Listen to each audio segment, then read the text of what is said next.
روک لیا، جس کے بعد دریائے چناب میں پانی نمایاں طور پر کم ہو گیا۔ ہیڈ مرالہ کے مقام پر دریائے چناب کا پانی صرف 29,382 کیوسک رہ گیا۔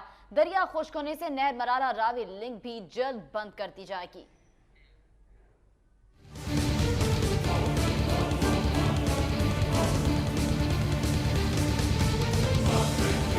بھارت نے مقبوضہ کشمیر میں بنائے گئے بغلیہار ڈیم پر دریائے چناب کا پانی دوبارہ روک لیا ہے، جس کی وجہ سے دریائے چناب میں ہیڈ مرالہ کے مقام پر پانی کی آمد 29,382 کیوسک رہ گئی ہے، جس میں دریائے مناور توی کا 2,970 کیوسک اور دریائے جموں توی کا 4,804 کیوسک پانی بھی شامل ہے۔ صرف دریائے چناب کا پانی 21,829 کیوسک ہے۔ پانی میں کمی کی وجہ سے دریائے چناب خشک ہونا شروع ہو گیا ہے۔ محکمہ اریگیشن کے مطابق پانی کی مقدار میں مزید کمی کا بھی امکان ہے، جس کے بعد دریا کا زیادہ تر حصہ خشک ہو جائے گا اور نہر مرالہ راوی لنک بھی بند کر دی جائے گی، جس سے ہزاروں ایکڑ زرعی رقبے کو نقصان پہنچے گا۔ محکمہ اریگیشن کا یہ کہنا ہے کہ نہر مرالہ راوی لنک میں 7,887 کیوسک پانی اور نہر اپر چناب میں 13,823 کیوسک پانی چھوڑا جا رہا ہے۔ دریائے چناب سے صرف 8,000 کیوسک پانی چھوڑا جا رہا ہے۔ کسانوں اور شہریوں نے حکومت پاکستان سے معاملہ